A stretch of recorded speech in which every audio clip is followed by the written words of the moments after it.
Let's practice the serve and attack. Okay, what are the issues with her serve and attack sequence? Where is the problem with your timing? Your body isn't in an attacking stance. After serving, you're squatting too low for your forehand, forcing you to only lift the ball. When your body sits back, your loop becomes a high lift, lacking any real quality. It's the same on your backhand. When you can't secure your position, you fail to meet the ball in front. In contrast, if I see a short ball, I can step in, push my center of gravity forward. If the ball is in a good position, I'll just loop it. You lack that forward lean, so your body and arm aren't synchronized. You can only produce a slow, high loop, which is a risky shot with no quality and is easy to block. It's the same for your backhand, you must recover quickly after the serve. Your posture is too upright. After I serve, my body follows and meets the ball. I step in for short balls and stay braced for long balls, which generates much higher quality. Focus on your rhythm. The pushes you're receiving aren't high quality. Try to meet the ball by stepping in with your footwork. Right now, you're reaching for the ball. The spacing is wrong, your body and racket are disconnected. And you're afraid of getting jammed. Let your body follow the ball. Your footwork is off again. After serving, establish your footing and recover to the backhand side. Amateur players often drift to the middle after serving. A few short balls pull them forward, then a deep push jams them up. Commit to recovering to your standard backhand position. If the ball goes to your forehand, use your footwork to get there and attack. Cover your backhand, but be ready to move for the forehand. Don't let your opponent's placement dictate your ready position. Moving while you hit makes your positioning unstable on every shot. After serving, your body must support your shot. To loop with heavy spin, your body and arm move up together. For a forward loop, they move forward together. They must be coordinated. When your stroke is intended to create topspin upwards, your body must also drive upwards, not lean back. When you intend to drive forward through the ball, your body cannot lean back, or the shot will go long. Your body must support your arm, with both moving in the same direction. If your arm goes forward while your body leans back, you'll create too much arc and hit it off the table. Are the contact points for a backhand receive and a backhand third ball attack the same? Absolutely not. On receive, I prefer to use the opponent's pace, which means hitting on the rise. But where is my third ball attack contact point? When I want to initiate a powerful attack, I contact the ball in the early descending phase. When should you hit at the peak versus the early descending phase? With a big lead, attack at the peak. On critical points, wait for the early descending phase. The early descending phase isn't when the ball drops low, that's the late descending phase. It's the instant the ball starts to drop from its peak. If your opponent returns with a quality shot, or if you're late to a short ball, you will also be forced to attack in the early descending phase. You can't always hit a power loop, which should be timed at the peak of the bounce. In a pushing rally, trying to loop at the peak will very often result in hitting the net. If I loop in the early descending phase, it's much easier to synchronize my power with the ball's pace. You often hit pushed balls into the net because you rush the timing. A pushed ball should be looped during its early descending phase. A heavy backspin ball has very little bounce and drops quickly. To loop it at its peak, your wrist and fingers need immense power to lift it. So my advice for pushing rallies, on both forehand and backhand, is to attack at the early descending point. It's much more effective. The moment the ball drops from the top of the bounce is the early descending phase. Hitting it right at the top is the contact point for a power loop. As for looping backspin on the rise, it's not a high percentage shot for amateurs, so let's not focus on it. A professional might anticipate the ball and attack it on the rise, but amateurs will almost always be contacting the ball as it descends. So, Xiao Quail, you must slow down your timing. This will give you time to read the ball and synchronize your power. For a backhand serve and attack, I suggest taking a small step back after serving. Let the ball come into your body before you loop.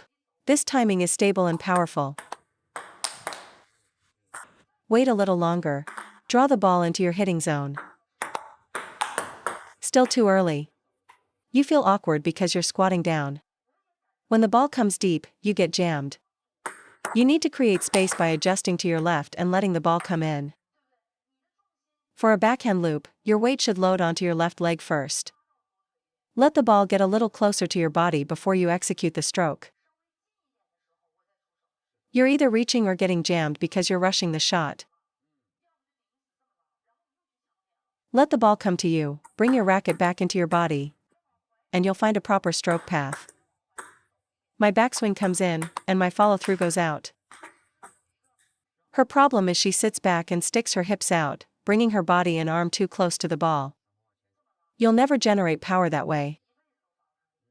Don't squat as you hit, your body should be driving up. Her biggest issue is that her loop and her squat are simultaneous. She hits, then sits down. This prevents any forward momentum. Look at my body posture during a competitive backhand loop.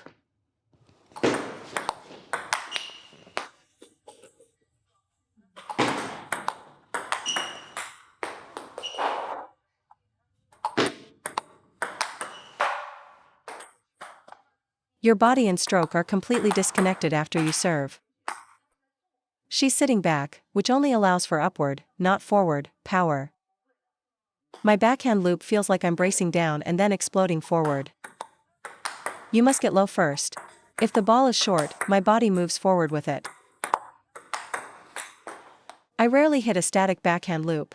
My body is always moving forward into the shot. If you loop while squatting, you can't reach short balls. That's why she stands so close to the table, she's out of position. This is because she can only generate upward power, not forward power. Now let's work on the follow-up shot. After the forehand loop, focus on the transition to the next ball. Many amateur players struggle with this, the second ball transition. You got jammed and couldn't play the shot. You managed to loop the first backspin ball, but then you're lost on the next shot. After your initial loop, don't just stand there and swing again. You must read the return, adjust your body and position, and then execute the next shot. That is the correct rhythm. Your old rhythm was to loop, and then immediately swing your arm at the next ball. The problem with that shot is you didn't adjust your body or your position. You just swung your arm without finding the ball. If the body is completely static, there's no hip rotation. Her body isn't involved in that shot. She barely gets the first loop on, so the second shot is always rushed. Always let your body lead your arm. That's how you synchronize your power with the ball. Otherwise, your energy goes up while the ball's energy comes forward, and your power is negated. Use your body to shield the ball. Excellent, much better. After your loop, you panic, feeling like you're late, so you just reach with your arm.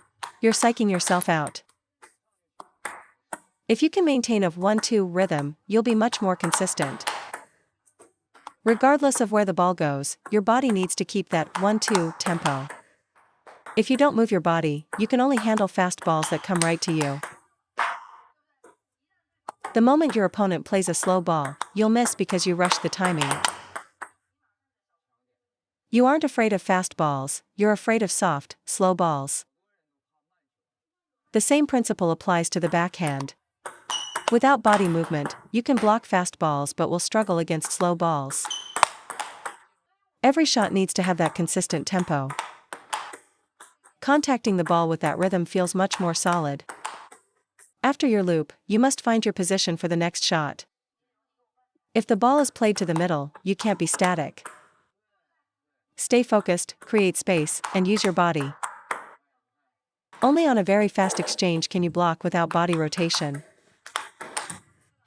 For any ball that gives you time, you must not play it that way. For every forehand, you must use your body to drive the shot. Once you learn to engage your body, you'll be able to generate power on every ball. When transitioning from backspin to topspin, your inconsistency isn't a stroke problem, it's a rhythm problem. Beginners build their framework. Intermediate players work on adjustments, adjusting your rhythm, your technique, your tactics. Advanced players focus on the opponent. The advanced level is about quickly identifying your opponent's weakness and forcing them into your game plan. After the first loop, use your body to transition. Continuous attack is always about the body leading the arm,